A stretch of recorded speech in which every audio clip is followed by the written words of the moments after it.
Well, I am happy to report that maybe for the first time in a long time, first time in just about as far back as I can remember, I'm not sick. I don't sound sick. I sound... You got a short memory. Well, it was three times in like 2 months. So that I think COVID maybe euchred my immune system a little bit. So now I'm like extra. I got to live in a bubble. But yeah, you're not sick. But are your wings tired? My wings? No, they didn't. It was a more advanced package. We didn't have to. It wasn't like to fly to your vacation. Nobody asked us to row on our no. Yeah. Although I did. So for the listener, I just got back from a tropical vacation, and didn't take me. There was a guy who had this like hand crank. Like it was like a press.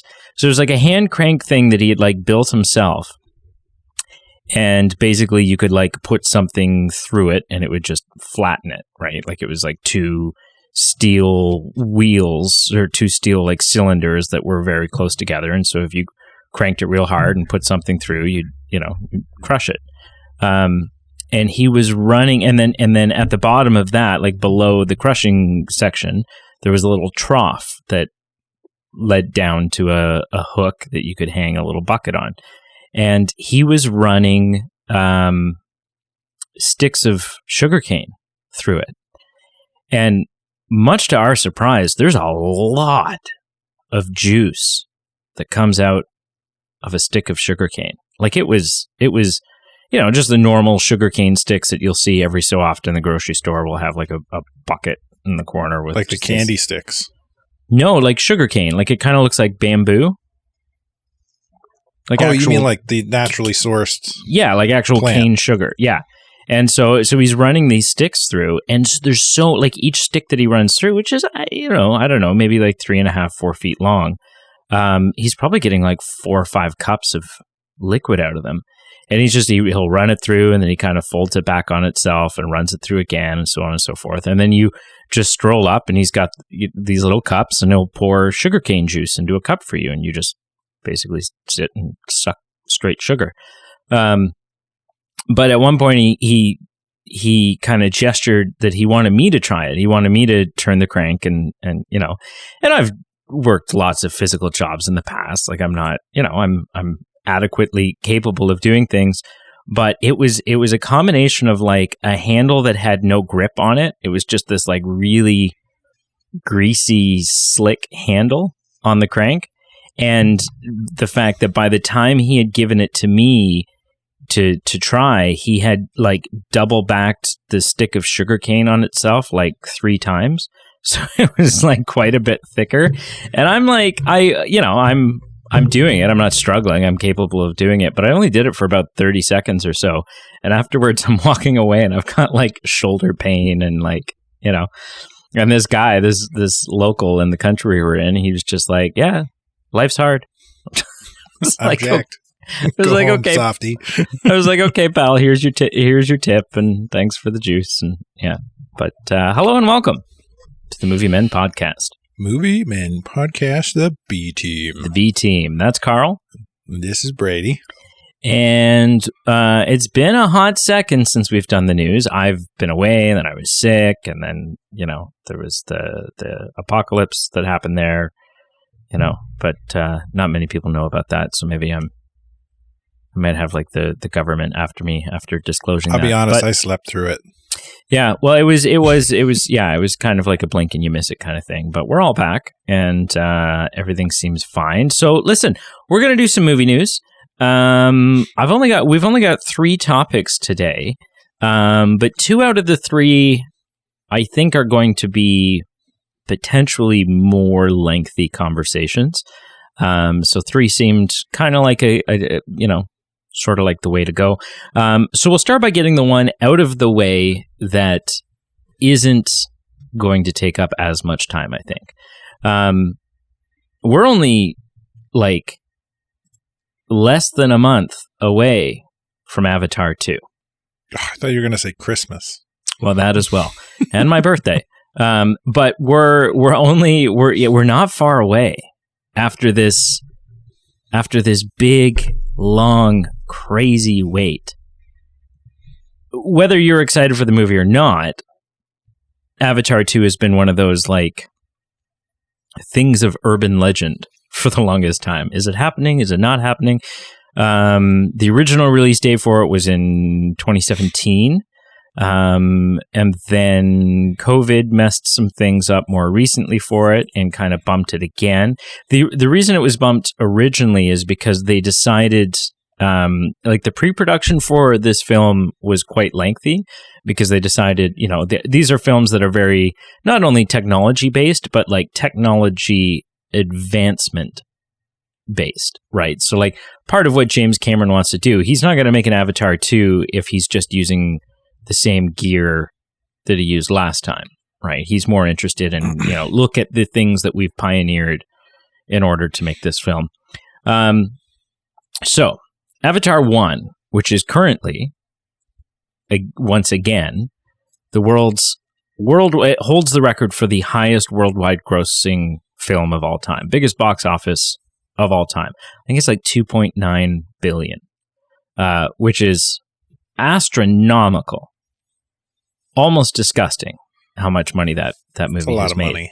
Money. But its opening weekend, the opening weekend for the highest grossing film of all time, 77 million, which is, it's a big number. There's a lot of films out there that would kill to have an opening weekend of 77 million. But there's a lot of films out there that have had much bigger opening weekends. And so 77 million was the box office opening weekend for Avatar. Now, in Hollywood, we have box office predictions leading up to the opening of a film. And I don't fully understand how it is they do it, what all they're taking into consideration.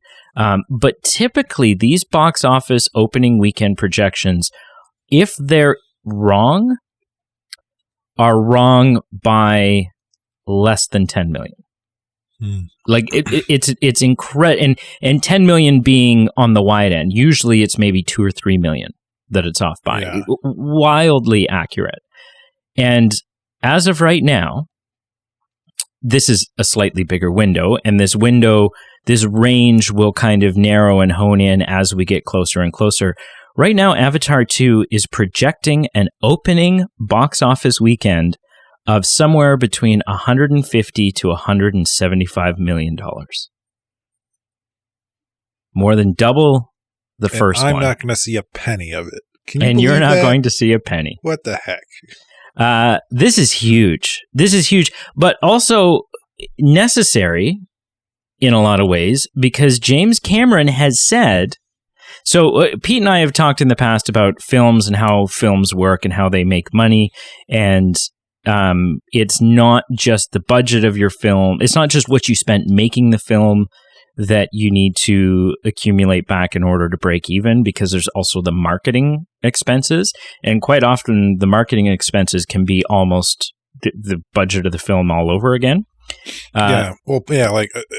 Especially for like movies, a lot of bigger movies have the press tours in which you're paying the actor flights to go around and talk to press. And actors aren't cheap these days. No. I don't have any because of it. I'm like, I would have some, but I'm like, who can afford that? James Cameron's gone on record recently saying that in order to break even, Avatar 2 will need to make $2 billion. Man, what bank loaned him that money? I believe it's called the Bank of Avatar 1 and the Bank of Titanic. Listen, here's the thing. When you are the creative force behind the number 2 and number 3 highest grossing films of all time, Avatar 1 and Titanic, there's not a lot of people who are going to look at you and say, we don't believe in your project. We're not giving you money. We're not going to give you money. Make it back. We're not interested in getting a return from you. Yeah. Yeah. So listen, $2 billion is an astronomical amount. I don't think there's anybody who thinks that it won't hit that mark. But the big question is going to be how much past that mark, if it does reach that mark, how much past that mark is it going to get? Will it top Avatar 2? Or the Avatar 2? Will it top the first Avatar? Does it have a chance of touching Endgame? I don't think so. I think it might pass the first Avatar. I don't think it has a chance of touching Endgame. But what are your thoughts on this? You hear these numbers. You've seen the trailer for it. It's a lot of money. It's a lot of people going opening weekend. And this is the type of film, if it's anything like the first Avatar, like that's not just, everyone went to go see it. No, everyone went to go see it a couple of times. Or those that did go see it and really enjoyed it. A lot of people went multiple times. Yeah. So what are your thoughts? Does it have... and they dragged their mom and their second cousin. Yeah. You got to see this. This is crazy. This technical marvel. So what are your thoughts? Does it have a chance of A, breaking even, hitting the $2 billion mark? And if it does, will it reach the 2.9 and top the first one? Yeah, I don't... I'm not an accountant, mathematician, or economist. Mm-hmm. So sitting in the room projecting those numbers. So I have no idea.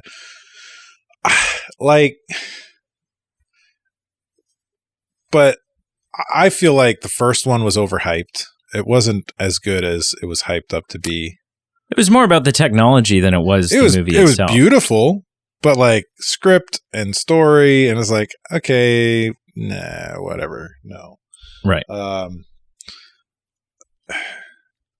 And then sequels, not always, but traditionally don't usually fare as well as the originals. So, no, yeah. I mean, well, Terminator 2. I didn't. Yeah, that's why another James Cameron. I prefaced that. Yeah, not usually. It's not set in stone. Yeah, but traditionally, a sequel doesn't do as well. As the original. Yeah. Are you looking forward to the film? Like, if I'm only going to see it once. I don't even know if I'll see it. I don't know. I'm not. It's not even on my radar, really. Right. Like I don't know. Am I obligated to see it for the podcast? Make a note here, Carl. Yeah, sure, I'll see it. But under my own volition, I'm not really interested. Yeah, listen. I don't know. I'm intrigued. I'm curious. I'll see it when it hits a streaming platform. Yeah, I don't know. If not for the podcast, I don't know if I would be rushing out to see it. But then it's also the type of film, and this is something that I have access to far easier than you do, but it's the type of film where if it's available to you, if you're going to go see this, you see it in IMAX. Like you give it the biggest, loudest, most, you give it the chance that it deserves. Yeah, but, I would agree with that. Like seeing it in a higher quality theater. Yeah. Or setting. Don't knock the guy with the sock puppets that you go to. He built that stage out of a cardboard box. Man. He's repainted it. You should see him recreate Pacific Rim. It's something else. That's or Boogie Nights. Boogie Nights. That's not those marionettes. He can really make a move. Yeah, he's got to put those socks through the wash after. Okay, so topic number 2. Listen, I don't know if you heard, but there's been a little bit of a shakeup over at Disney. Ooh. Did you hear about this? I hope you haven't. You haven't said anything yet. Okay, so if you knew, if it's one of those things, if you knew, you would know. So, CEO of Disney, Bob Chapek. Yeah. A fairly, I'm not even going to say divisive man among the fans. He's pretty people really don't like Bob Chapek. Bob Chapek, of course, being the successor for the granddaddy of Disney, Bob Iger. Bob Iger was CEO of Disney for 9 years. He was with the company for like 15, 20 years. But Bob Iger was basically the man. It must have been 15 years he was CEO. He was responsible. When you talk about the successes of Bob Iger, so Bob Iger launched Disney Plus. Bob Iger purchased Fox. Under Bob Iger, Disney purchased Star Wars. Under Bob Iger, Disney purchased Marvel. Under Bob Iger, so it's got to be 15 years because under Bob Iger, Disney purchased Pixar. Bob Iger was not only the CEO of the company, but he was the only person who was simultaneously the CEO of the company and president of the board, because it's a publicly traded company, right? So the CEO is kind of like, he makes a lot of decisions and he's kind of the face of the company. But he also answers to a board, right? Like there's only so much that he's even able to do. So at the time, Bob Iger's power was to be the CEO and the president of the board. Like, there was nothing that Bob Iger couldn't do. And it was sad. It was sad when he left because he was not only a fantastic CEO, but gave rise to Disney's huge resurgence in success over the last 20 years. And was a fantastic PR person. Like just the appearances that he would do, and he'd show up at D23. Like people lost their minds. Everyone just loved Bob Iger. Well, but Bob was getting on in years, and not so old that he couldn't run the company, but old enough that it was like, look, Bob, you've got more money than God, and a family, and you've earned this. Like go enjoy the fruit of your labors. And so Bob appointed his successor, which was Bob Chapek. Now, Bob Chapek had been with the company for many years, and up until that point was sort of the president of Disney Parks. So any of the decisions made as far as Disney World, Disneyland, so on and so forth, that was Bob Chapek. Well, as I understand it, he's the one that made the parks profitable. Yes. Yeah, in many ways. And so it seemed, on paper, like a great thing. Well, then there was just a huge mess after Bob Chapek took over. So things like things like sticking middlemen, work buddies of his that he hired and would place in a position between him and, say, Kevin Feige. Right. So now that he was like inserting buddies of his into the chain of command. So Kevin Feige was no longer right under the CEO and had some other moron giving him, Kevin Feige wasn't even in charge anymore of where his properties got distributed. So he could say, oh, we're going to make a Groot movie. But he was no longer in charge of whether or not that got a theatrical release, if that went straight to streaming. So it was a mess. Things like that. Things like when the Black Widow movie went straight to streaming, and that screwed over Scarlett Johansson because she took the salary she took because her contract included part of the box office. Yeah. And instead of a public apology, Bob Chapek basically called Scarlett Johansson whiny and unstable. Yeah. And it's the whole Black Widow movie should have been in theaters 5-6 years ago. Well, yeah, but that's neither here nor there. But so anyways, this big laundry list of things, it went so far to the point that the CEO of the company typically is there the opening ceremony of D23, but not Bob Chapek. Bob Chapek couldn't go, as head of the company, he couldn't go to these events because Bob Chapek was aware that the fans would boo him off the stage. So it was bad, right? It's bad. That's funny. So anyways, about a month and a half, 2 months ago, his contract was renewed for another 3 years. Now, at this point, the fans all hate Bob Chapek. Most of the creatives within Disney all hate Bob Chapek. Bob's gone in, he's fired a bunch of people. He's just made a mess. The man's. Supposedly he's a nice guy. Like personality wise, he's a fantastic person. And you know what? It can't be overlooked that Bob Chapek took over Disney at possibly the worst time that anyone can take over a company. Right in the middle of COVID. None of the theaters were open. Yeah. None of the parks were open. None of the productions were running. Like you couldn't have productions running. So he came into a house fire that was not Bob Iger's fault, but also not Bob Chapek's fault. And he was just kind of, So all the decisions he's made basically have been the wrong ones. Well, his contract was renewed, not because people like him, not because people think he's doing a good job.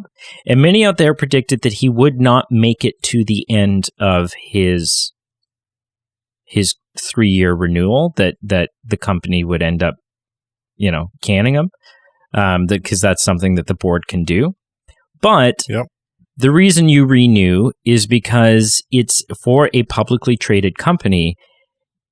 Not renewing your CEO's contract after only one term is never a positive thing for stock. Never. So you renew and you kind of trek on and you do what needs to be done. Neither's having a bad CEO, but okay. Well, yeah. So about a week ago, something happened. And we don't know what it is. We have no idea what it is. It hasn't come out yet. It may not come out. We may have to do digging as an industry to try to figure out what exactly tipped the scales.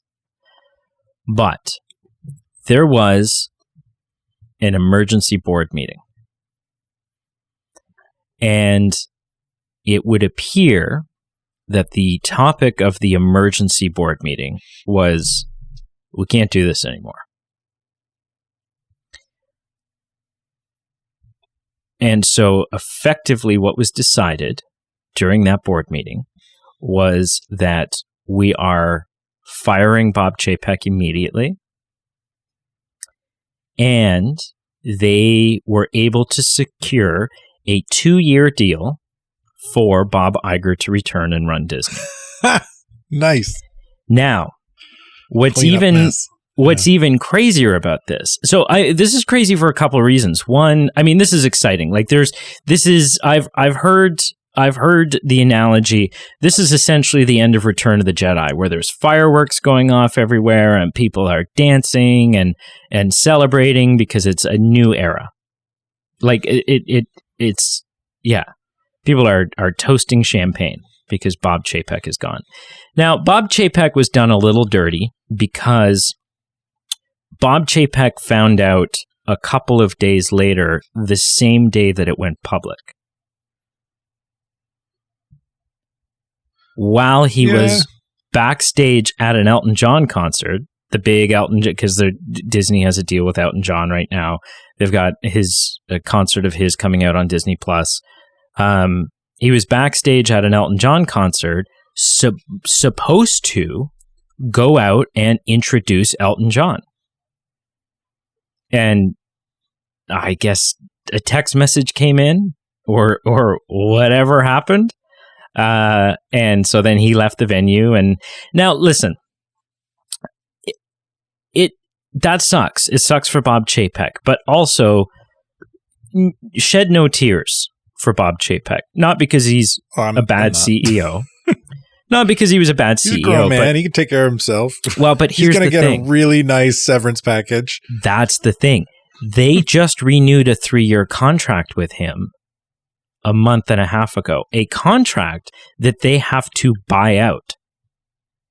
Yeah. So Bob's going home with hundreds of millions of dollars. Yeah, he's going to be going home very comfortably. He's been sleeping okay ever since.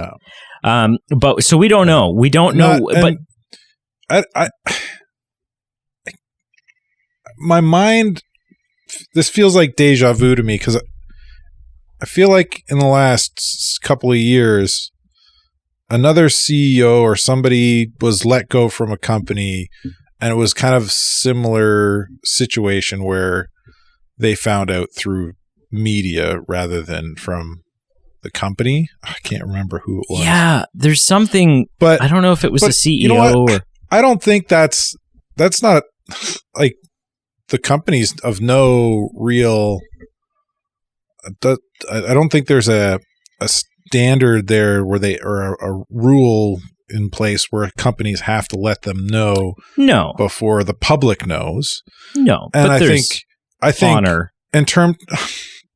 Yeah, but I think in terms of business sense, you want to be the one controlling the narrative, not the person you're letting go.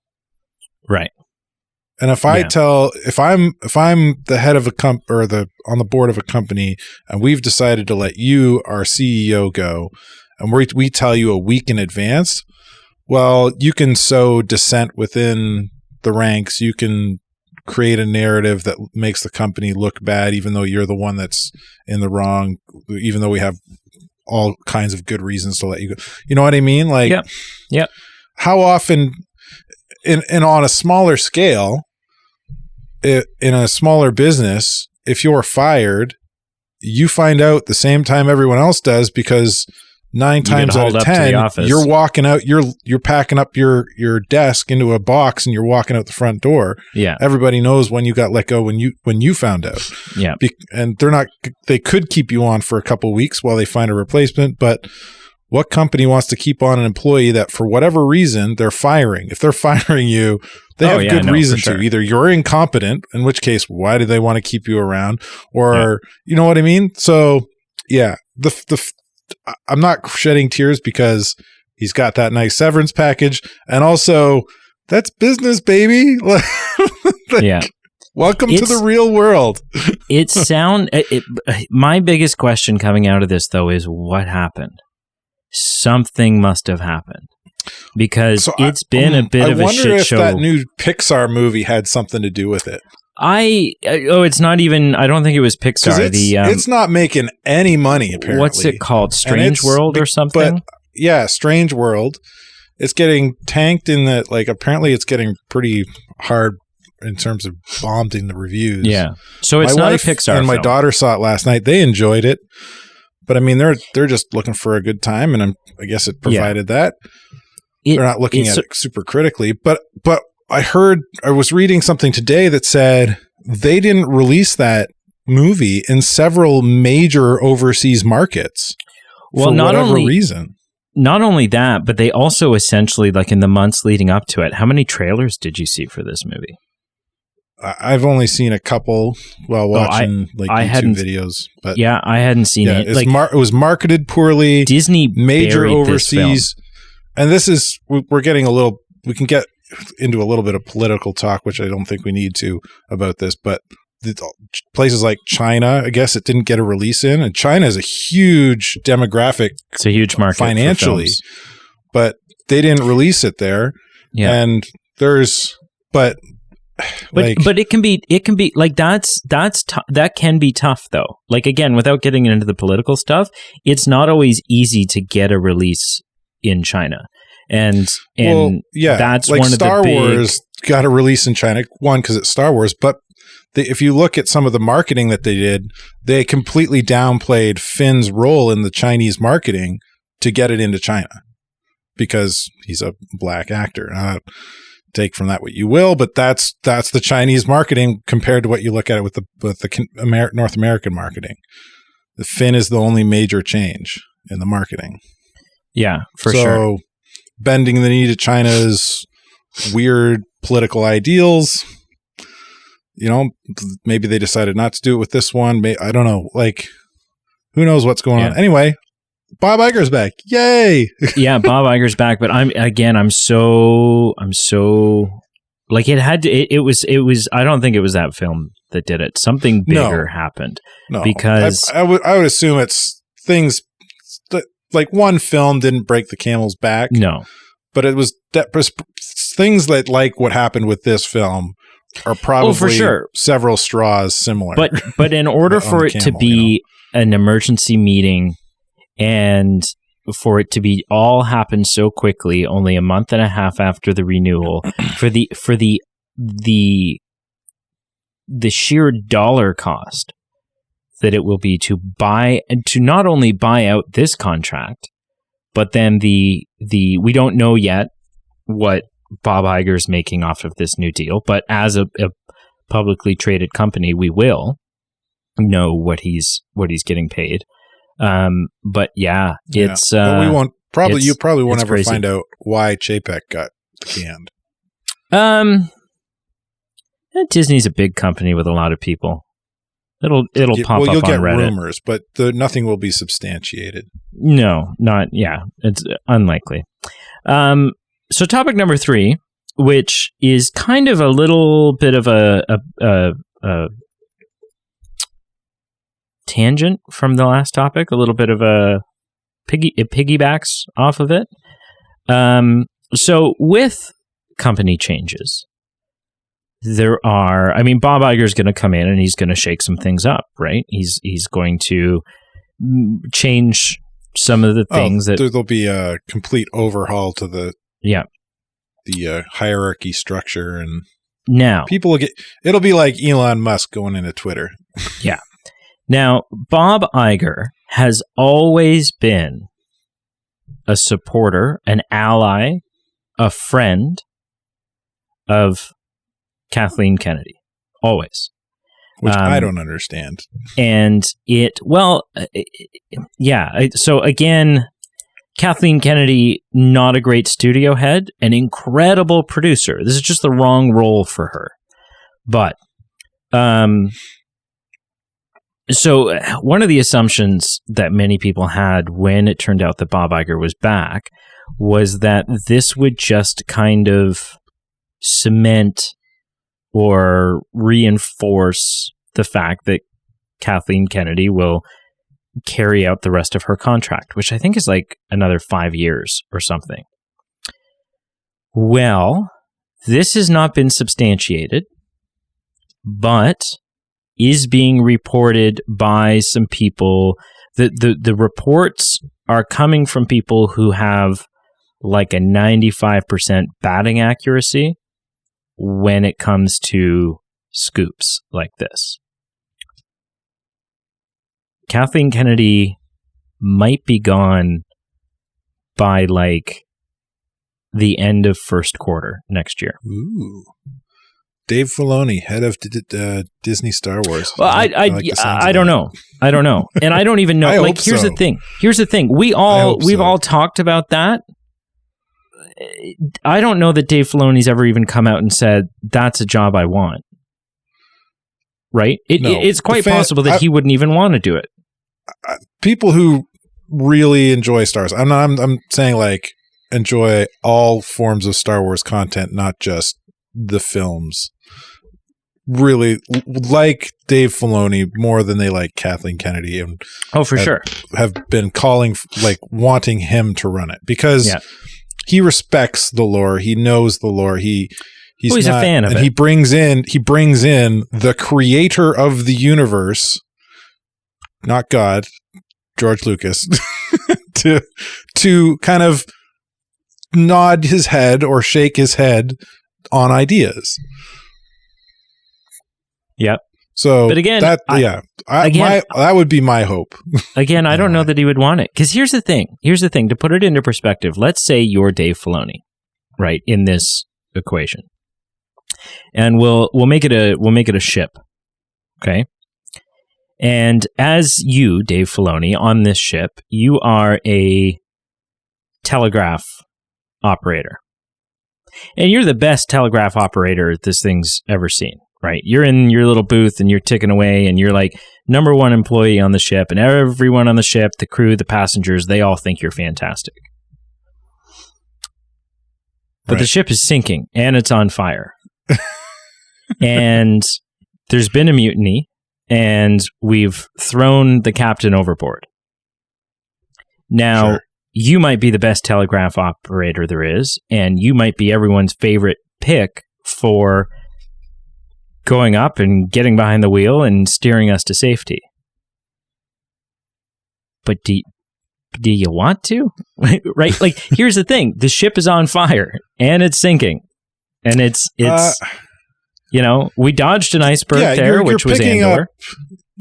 What you're saying is if Kathleen Kennedy goes, he's whoever stepping into goes a into mess. that position is taking something that's, like you're saying, burning and sinking and trying to make it float and move forward again. Yeah. And if anyone could, I mean, many people could, but one of the people who could, for sure, I have no doubt, would be Dave Filoni.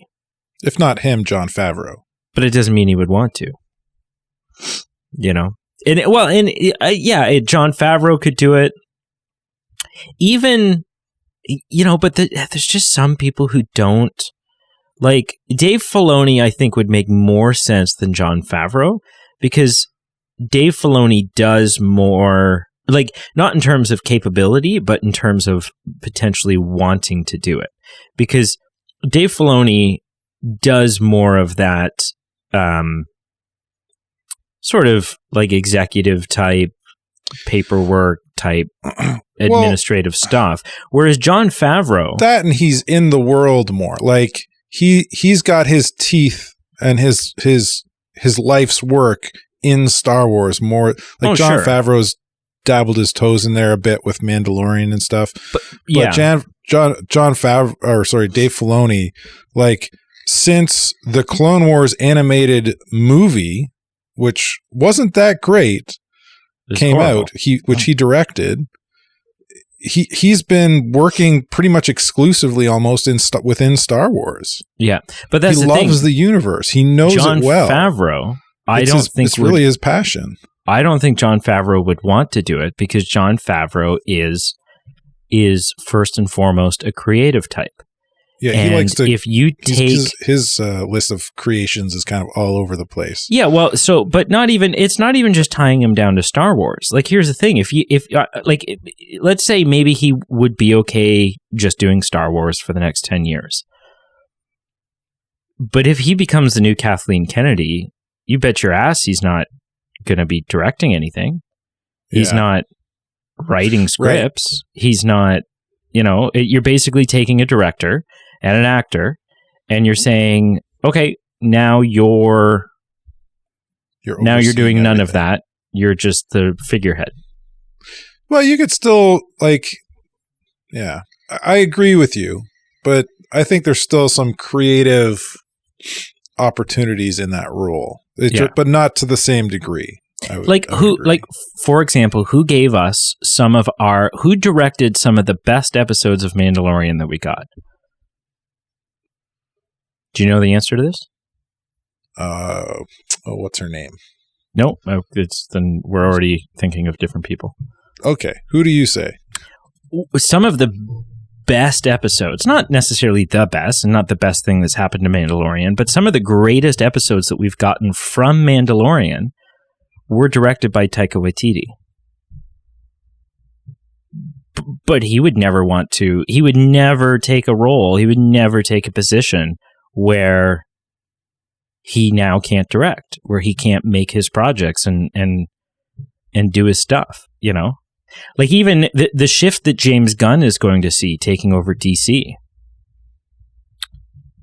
I don't know that he would have time to direct. He can't direct the next Suicide Squad movie. He's not going to have time to do it. That's like, you know, and this is apples and oranges because the MCU is this monstrous machine, but Kevin Feige doesn't have time for lunch. right? Like he literally, you'll see him showing up especially right now, the red carpet premiere of something, and he's literally sweating and just got changed in the car because he just came from set putting out a fire, and now as soon as this premiere is over, he's headed over to, he's got to leave the party early because he's headed over to begin production on, so I don't know. It's hard to say, but as much respect as I have for Kathleen Kennedy, and I do, not necessarily as the figurehead of Star Wars, but as a producer, if you look at Kathleen Kennedy's resume, she very much like Bob Chapek. On paper, it was an excellent decision.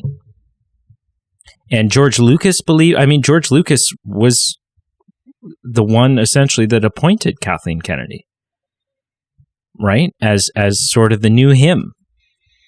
And on paper, it made perfect sense. On paper, it was a fantastic idea. And and that's the thing. And you don't know until people get in the chair and start calling the shots and doing the things and announcing projects. What I'm saying is you compare if you lined up right now, Kathleen Kennedy, Jon Favreau, Dave Filoni, and Kathleen Kennedy had never been in this position, but you knew, oh yeah, she did some work with George Lucas and Steven Spielberg. Even on paper, pre her doing that work, but a current right now, just current day, but the only exception being kind of change being she's never been in charge of Star Wars. On paper, she's not good for the job in my mind. Yeah, I mean, I don't. It's hard to say, right? She had a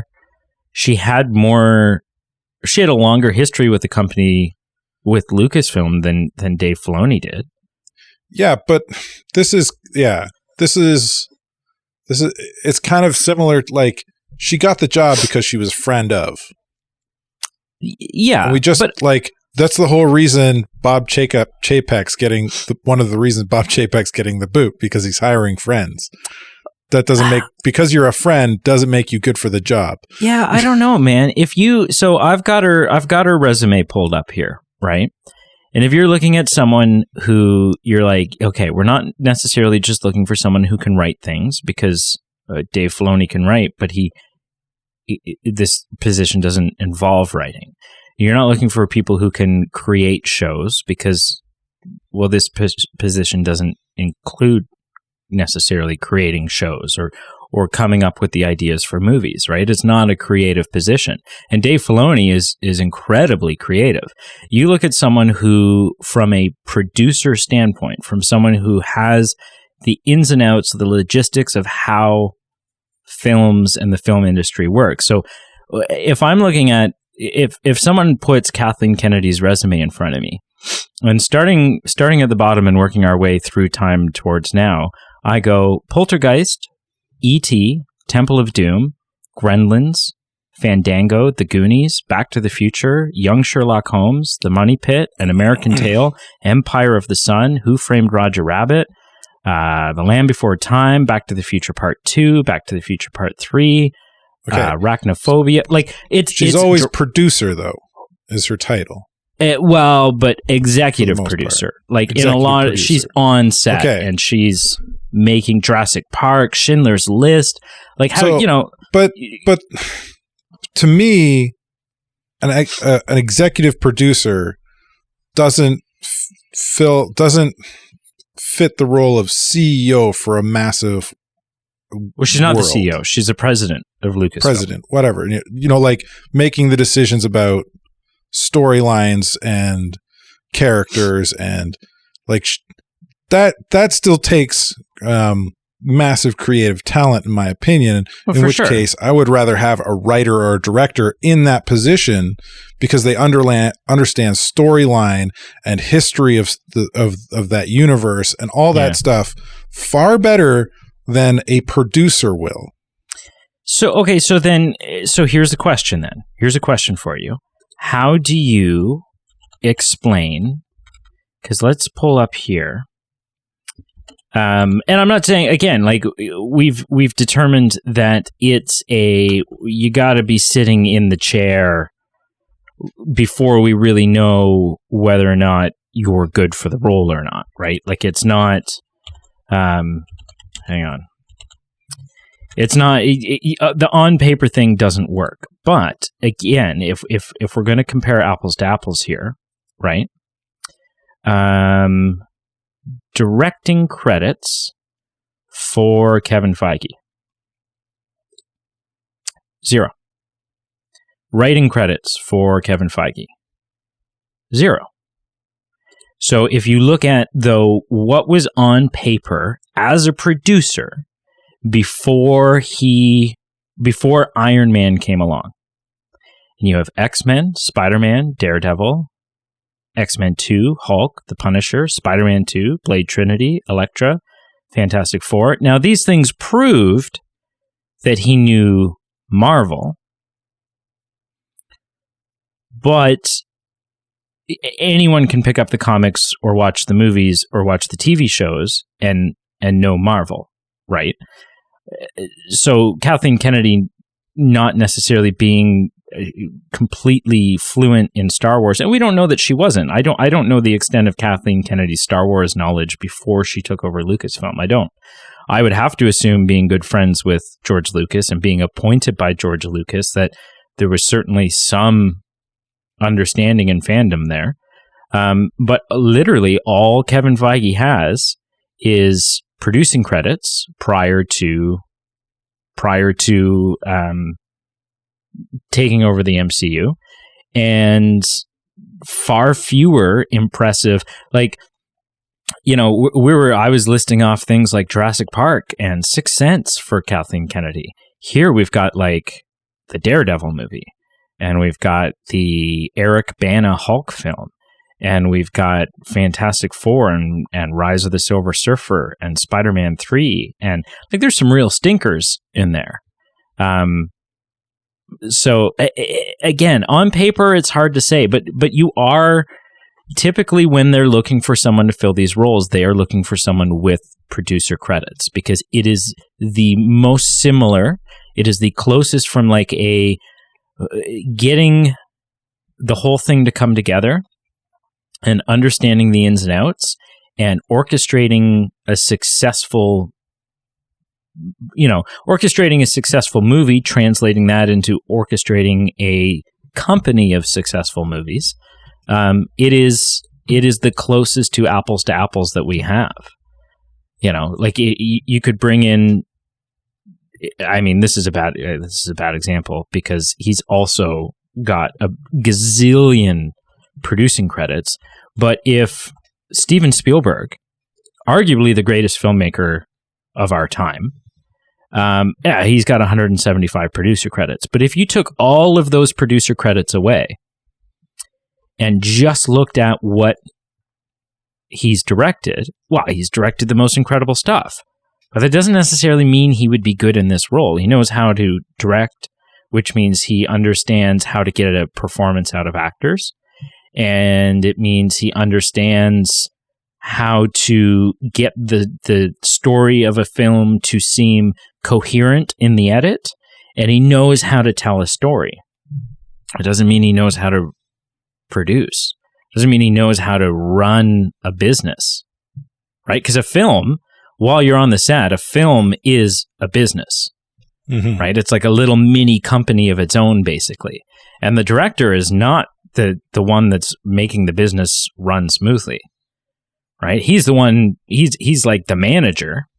He's the manager that's in there, and he's kind of getting people to like, oh yeah, okay, you know, this is how to get the best performance out of my employees. This is how to stock the end aisle of the shelves so that it looks the most consuming to customers. But it's the producers and the executive producers that are there making sure that the marketing and the PR and all of these things that are essential not only to that film, but essential to a film universe like Star Wars, like Marvel. Those are the producers, man. Yeah. It's the producing credits. Well, maybe I'm harsher on her. Maybe I'm not able to remove my bias based on. But you're a little butthurt about some of the Star Wars you've gotten. Yeah. Well, she's in my opinion, she's butchered the lore. So. Yeah. I would agree in a lot of ways. So, anyways, that's the news, man. That's the news. Yeah. Three topics, regular length episode. Bite-size episode. Just a little like those 2-bite brownies. Oh God. Now I want a 2-bite brownie. Actually, do you know what I really want? A nice bottle of eggnog. Nice bottle of eggnog. I'll get that to you. Yeah, this is today's Wednesday. I'm in town on Friday. Oh, really? Just saying. Well, thank you so much for listening to this episode. Make sure you check out our Facebook, Instagram, Twitter, Patreon down below. That's the Patreon one is how we get the bills paid, keep the lights on, buy the eggnog for when bets go not in our direction. But more importantly, our Facebook, Instagram, Twitter, that's how you connect with us. You know, if you feel like supporting the show, then that's fantastic and we appreciate it. But we'd rather just hear from you, right? We'd rather have you involved in our votes, keeping up to date when new episodes come out, which is like every 3 or 4 days now. And yeah, it's been an honor to have you here. It's been more of an honor for us to have you here than it's been an honor for you to have us sitting here and yapping at you for an hour. Well, if they've listened this long, then there's something there. There's something like in a good way, or there's something wrong with them. I'll leave that up to the viewer discretion.